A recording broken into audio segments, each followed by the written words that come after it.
Hi, I'm Mike Saville and welcome back to the final part in our GDPR compliance journey. So I guess the big question is, did we make it? Well, let's go straight into the guidelines software and have a look at where we are. So here we are at the hopefully now familiar guideline dashboard, and immediately you'll see that we are 88% compliant according to the absolute regulation of Cyber Essentials and GDPR.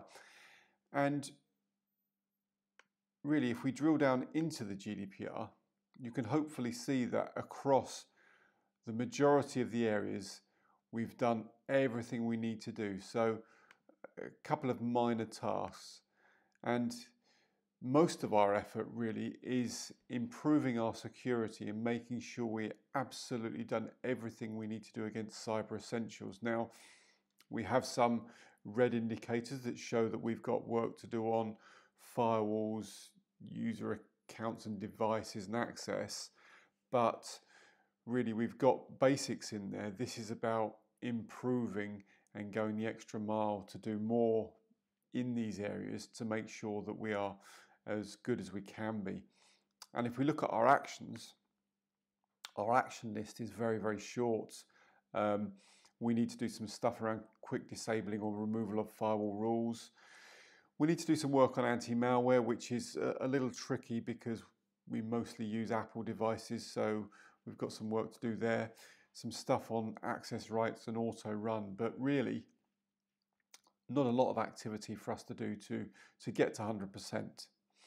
And if we just dig into sources of guideline, we can have a look at the GDPR, and if we have a discussion with anybody now or in the future, we can have a look at the full text of the GDPR and look at the section Article 25 on data protection by design and default.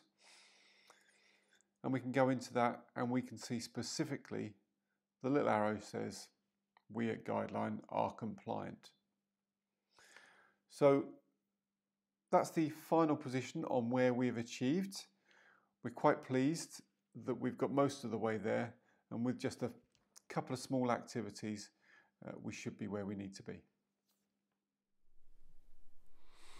So, as you can see, we are itchingly close to where we need to be.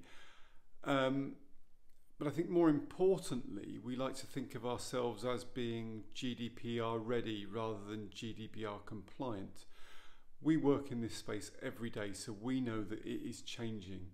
There's new guidance being issued, and that will continue past the 25th of May.